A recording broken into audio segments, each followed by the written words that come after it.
यदि मैं अपनी युवा पीढ़ी से आज अगर पूछता हूँ कि पहले से यदि किसी देवता का स्वागत होता था या किसी राजा का स्वागत होता था या कोई ऐसे देव कार्य हेतु परंपरा योग्य कार्यक्रम होता था तो सबसे पहले किस बाजे की धुन सुनाई देती थी?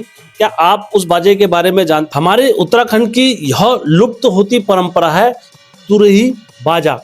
तुरही बाजा एक ऐसा बाजा था जो किसी भी देव कार्य हेतु या मंदिर का कुछ भी ऐसा कार्य होता था तो इसकी आवाज इतनी मधुर होती थी कि लोग इसकी आवाज सुन के ही अपना घर का सारा काम छोड़कर आ जाते थे कि कोई संदेश आया है।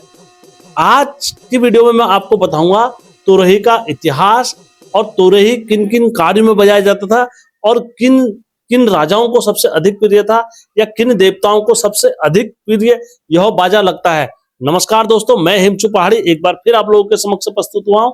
यदि आप पहली बार हेमचू पहाड़ी चैनल में आए हैं, बस रिक्वेस्ट इतनी करता हूं आपसे कि आप वीडियो पूरा देखें।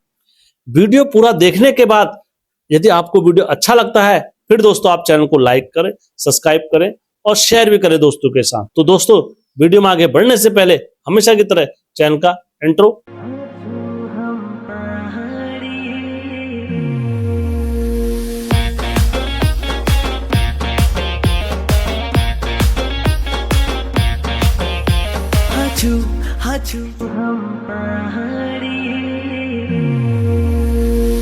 जय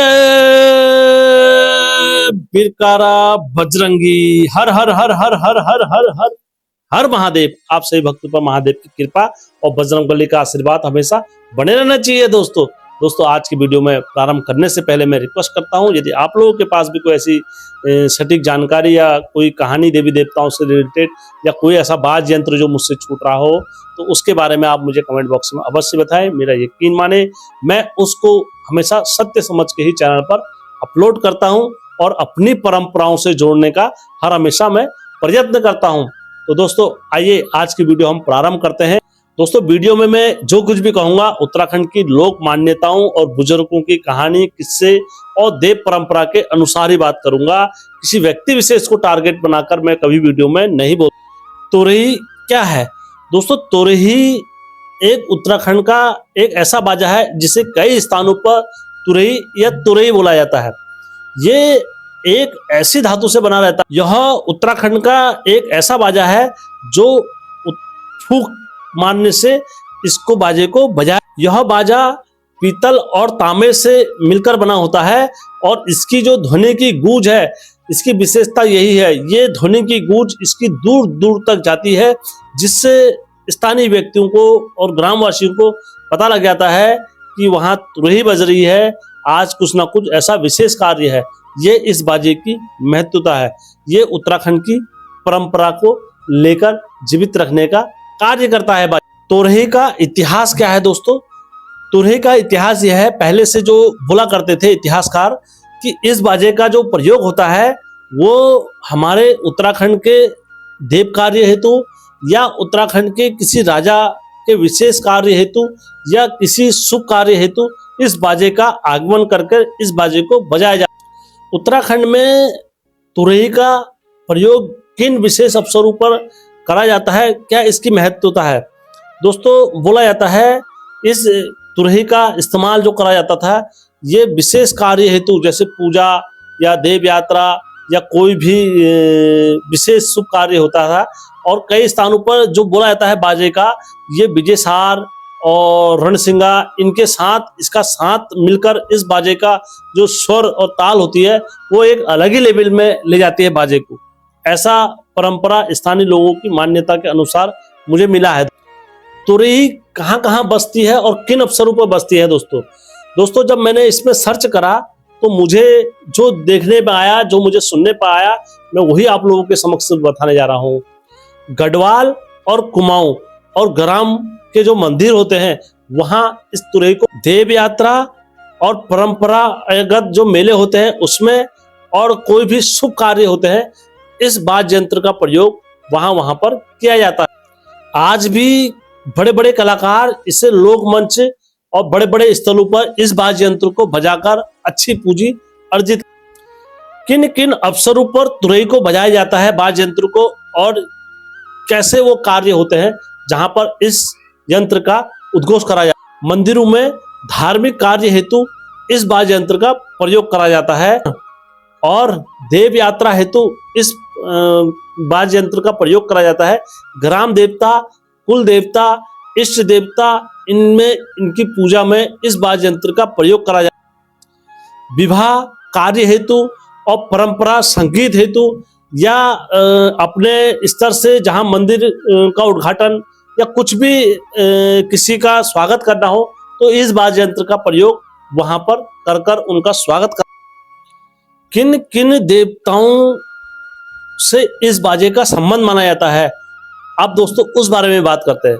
दोस्तों जब मैंने इस बारे में मैंने सर्च करा बिल्कुल बारीकी से, तो मुझे इसका कहीं पर कोई वो नहीं मिला कि इस बाजे का इस देवता के विशेष देवता के साथ किसी के साथ ताल्लुकात है। इस बाजे का ये जिन जिन देवताओं की पूजा में बाजा बजाया जाता है, मैं वो भी आप लोग, नंदा देवी यात्रा में इसका प्रयोग करा जाता है, ग्राम देवता के उत्सव में इसका प्रयोग करा जाता है और स्थानीय देवी देवताओं के कार्य हेतु इसका प्रयोग करा जाता है और क्षेत्रीय देवी देवताओं के या कोई भी उत्सव कार्य होता है तो इस वाद्य यंत्र का प्रयोग वहां पर करा जाता है।